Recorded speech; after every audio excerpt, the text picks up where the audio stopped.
We're on the road again. Follow us as we travel around the northeastern parts of the Wheatbelt area of Western Australia. We meet some amazing people with interesting stories and have a look at a bit of the history of the region. We stay in some amazing campsites.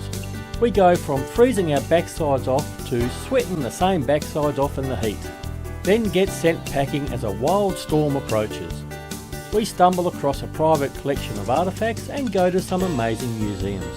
And disaster strikes. That almost finishes some of the group members' holidays before it starts. So come with us now as we ride the Wheatbelt Way. G'day everyone, welcome to my new series. It's been a long time coming and it's taken a lot longer than what I thought it would. In this series we are going to be travelling to the northeastern areas of the West Australian Wheatbelt area. Now this is part of the WA government tourism road trip plans that they have. That's why it's called the Wheatbelt Way, and we will be travelling about 1,000 kilometres, and but we'll never be more than about 250 to 300 kilometres away from Perth.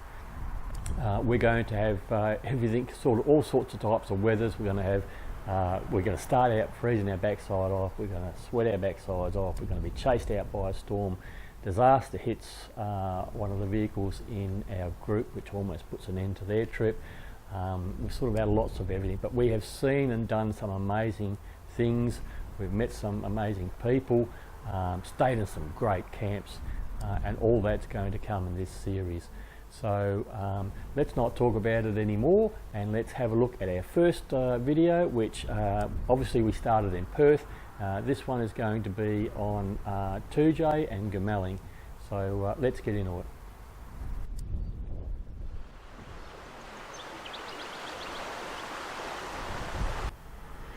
Hang on a minute before you go. One thing I forgot to tell you is at the start of each little clip of where we are, I'm going to put a map up.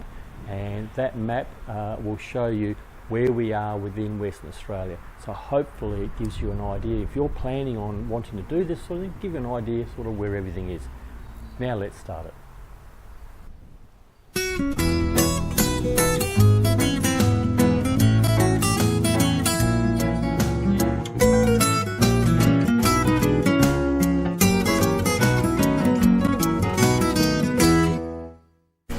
Tujay was one of the first inland settlements after the Swan River colony was established in 1829. Originally it was called Newcastle, but after some confusion with Newcastle in New South Wales, the name was changed to Tujay, which comes from the Aboriginal word that basically means mist. Misty mornings are a pretty common thing here during winter.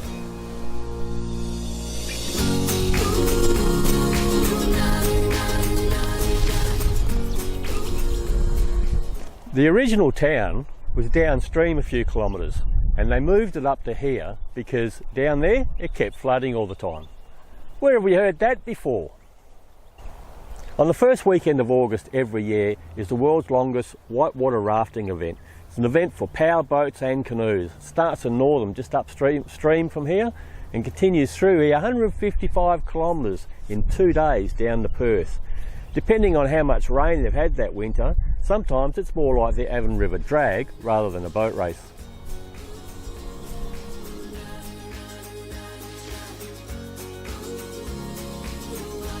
Walking down the main street of Tujay, you might think from all the old heritage buildings the town hasn't changed much, but it has come a long way.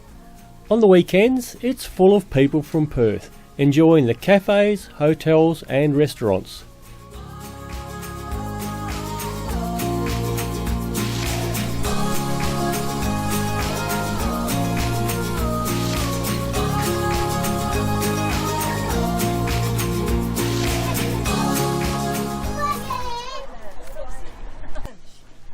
I thought it was Superman that came out of phone boxes.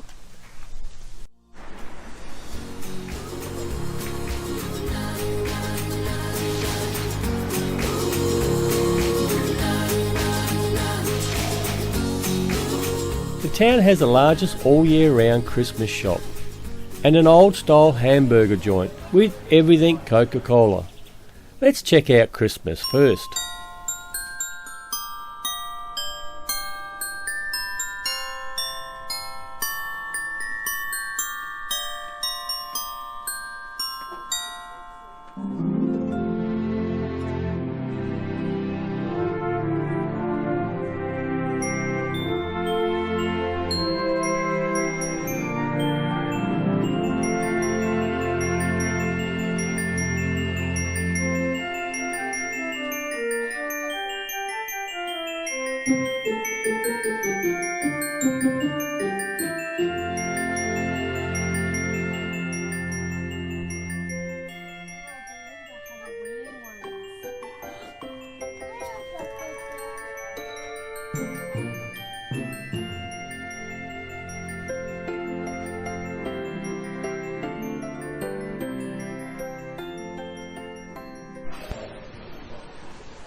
By now it's lunchtime, so why not get an old style burger? You know the ones with taste and flavour, from the Coke Cafe.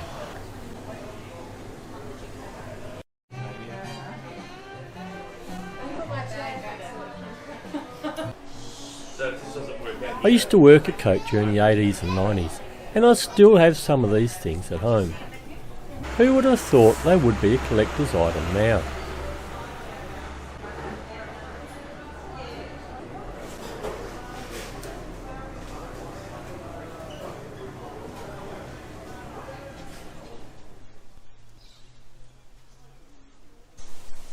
So you can't leave 2J without visiting the Old Gold Museum, where Moondyne and Joe used to reside many times. He was our version of Ned Kelly, except he didn't have a bin on his head. So let's go into the jail and have a look around.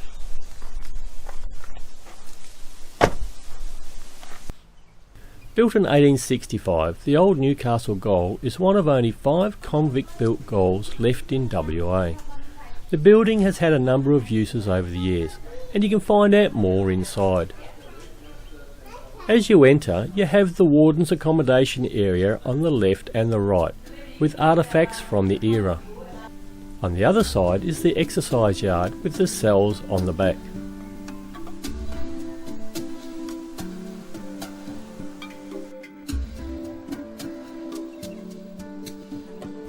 Each of the 12 cells have a theme to them, from growing up in 2J, Moondyne Joe, to the story of 3 local brothers who lived in the old gaol and then went to World War II.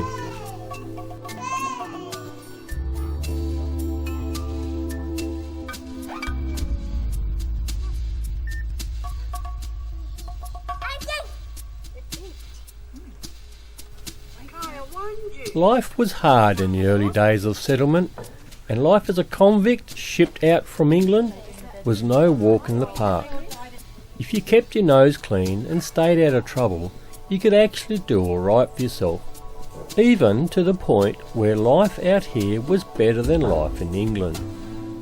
People were actually committing small crimes in the hope of transportation to Australia.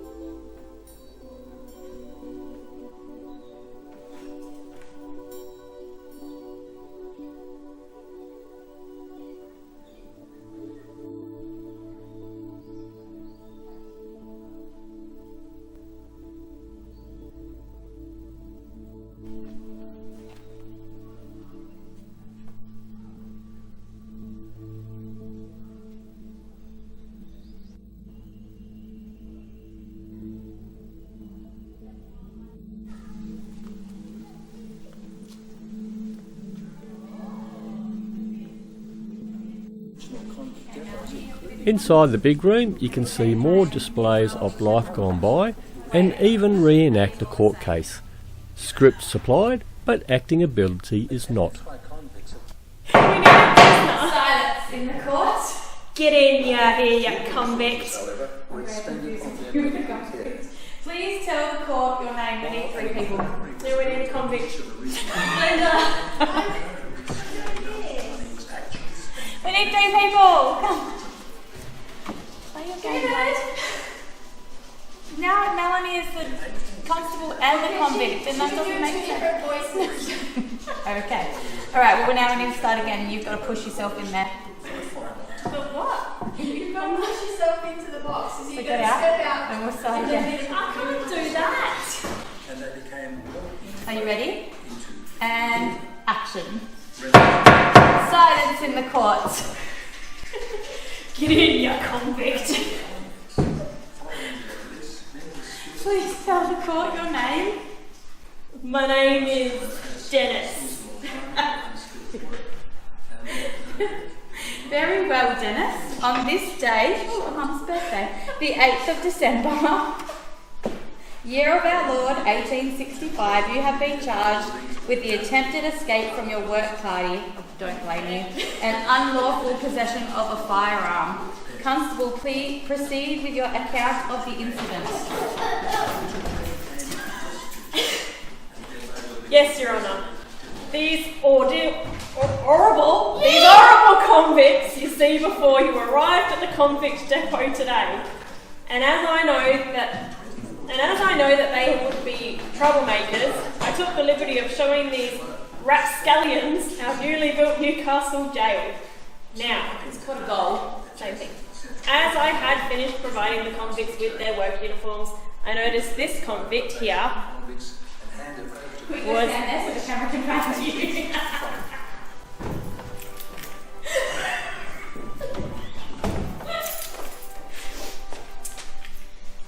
Lost remote now. Was already trying to escape, taking with him my own rifle, which I present as Exhibit A. I don't know where the rifle is. Oh, man. What's your name again? Dennis.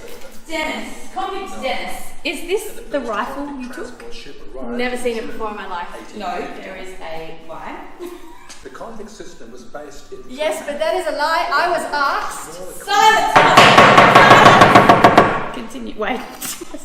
Continue, Constable. This convict is obviously a bad one. I believe he may have been taken a leaf from Moondyne Jones' book and tried to escape into the bush. I recommend the full penalty. So, convict, what do you have to say for yourself? I'm innocent. There is a script. Your Honour, it ain't true. None of it. That man asked me to fetch his gun when he forgot it. Now he's telling lies about me to cover his mistake. I'm innocent. All the other convicts who work with will tell you the same. Silence. Oh, hit the gavel. Hit the gavel. You have it. Silence, you scoundrel. I've heard enough. Dennis, think. You are nothing but a forlorn, filthy liar. I hereby sentence you to be flogged with the cat. And then be placed in solitary confinement on bread and water for a year. I'd be really happy with that, by the way. I love bread. Oh, wait. All rise while the sentence is carried out. Oh my god, can we go quick with the Stokes? No. I draw the line at that. I think we should Also, I think This is where we take that my it little out. gavel hitter has done a poo. Because I guess You guys getting a screwdriver set for Christmas? Awful lot of screws. Excuse me, we're trying to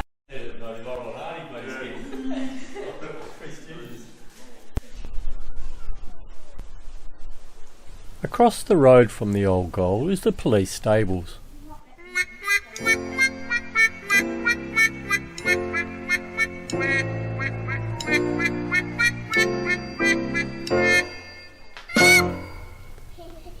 The stables have been renovated back to the way they might have been in the days when horses were the main form of transport.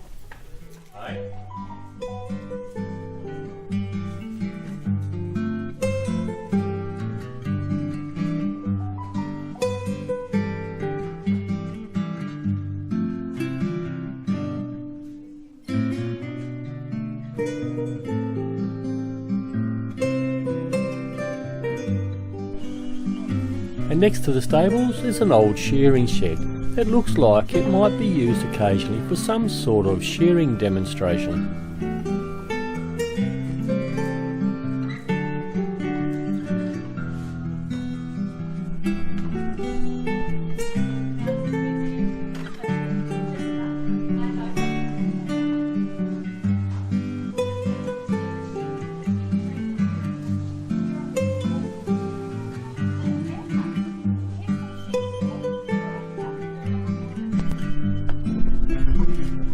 Can you touch it slower?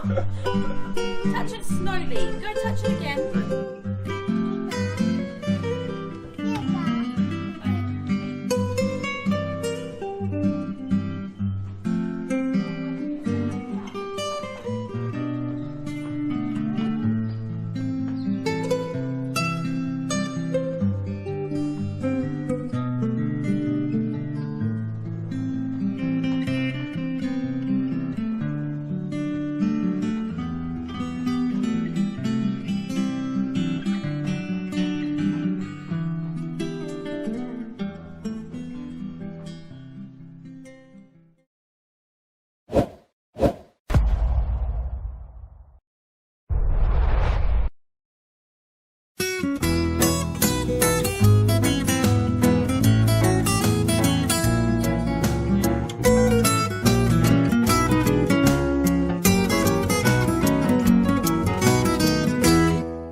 This is the old Gamellan train station.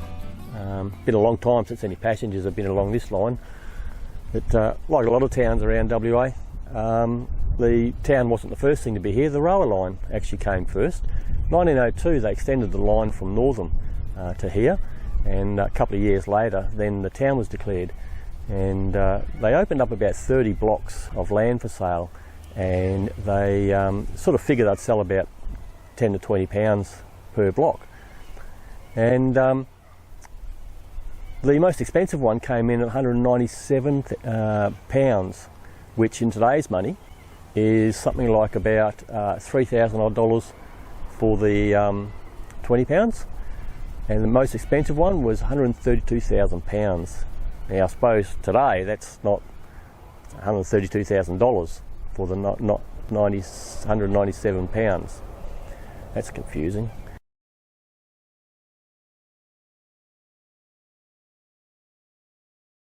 But that might sound like it's a pretty good deal, but when you consider back in those days people only earned a couple of pounds a week, so that's a lot of money for those people.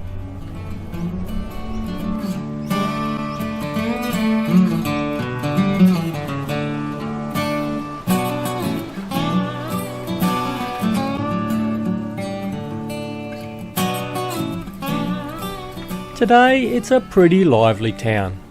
By that I mean it's growing. The Shire website says that a lot of retired people are moving into the area to downsize their Perth homes and still have a few dollars in their back pocket. It's only about an hour and a half from Perth, and Northam is only a half hour away if you need something that the local shops don't have. We're starting into the wheat belt area of Western Australia. And what better place to start than the biggest storage domes of its kind in the Southern Hemisphere. These domes were built in 1994 and can store 44,000 tonnes of grain. Each dome is almost 40 metres in diameter and 20 metres high.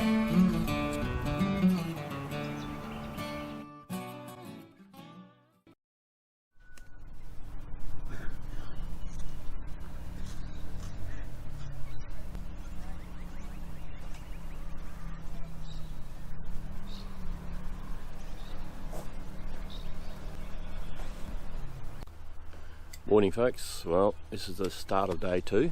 We spent our first night in a caravan park because some of the people in our group have got some camping equipment that they haven't used before, so I thought I'd give them an opportunity to get familiar with it in the comfort of a caravan park rather than being out back in the bush somewhere. But don't panic, we've got plenty of bush camping coming up. In fact tonight is a bush camp in a little abandoned town. We'll talk about that about that later. But this is the Gamelling Caravan Park. I won't do a proper caravan park review of this because it's only a pretty small place, but it's not a bad little spot. It's got everything you need. So I went round and did a bit of a walk around anyway, and we'll have a chat about what's available at the Gamelling Caravan Park.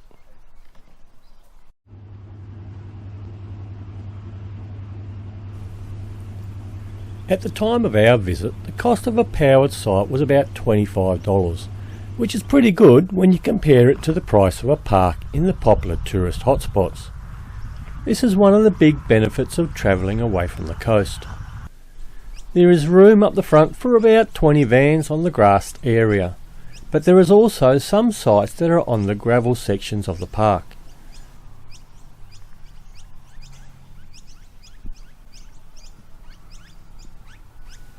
There is one toilet block with a couple of showers in it. If the park is really busy, then maybe there might be a bit of a wait for the showers. But then, when you consider lots of vans now have their own bathrooms, then maybe it's not so bad. There are 2 outside areas with barbecues. One not covered, and one undercover.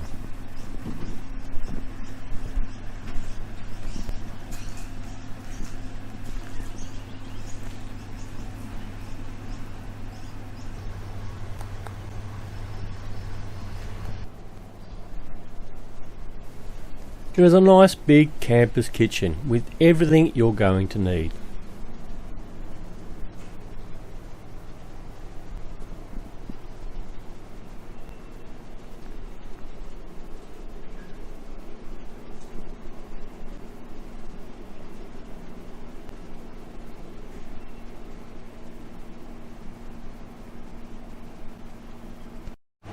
And the usual laundry. There are a couple of on-site cabins and another barbie area with a gazebo. The main road is just out the front and has its share of trucks going up and down it during the day. But at night, well, I gotta say, I didn't hear a thing from anything.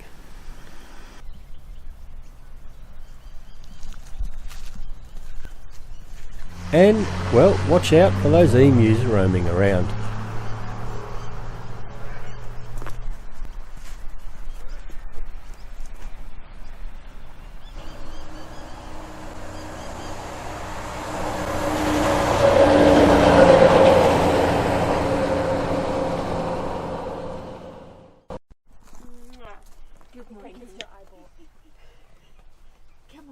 Pack up time is always fun when you have never packed something up before and the person helping you can't remember how to do it. Going up there now. Say, "Pa, that's my bed." The only downside I could see here was on certain weekends you might have a little bit of trouble having a sleep in because of the go-kart track behind the park.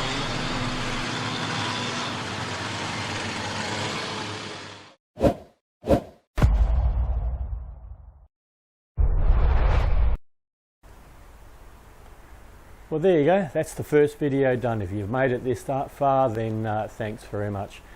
Next week we leave Gamelling and check out an old homestead just a little bit up the road, and we visit a dog in Dowran and get surprised in Quarter. So if you don't want to miss any of all that, then make sure you hit that subscribe button down the bottom there and hit the bell next to it. That'll let you know when the video is uploaded.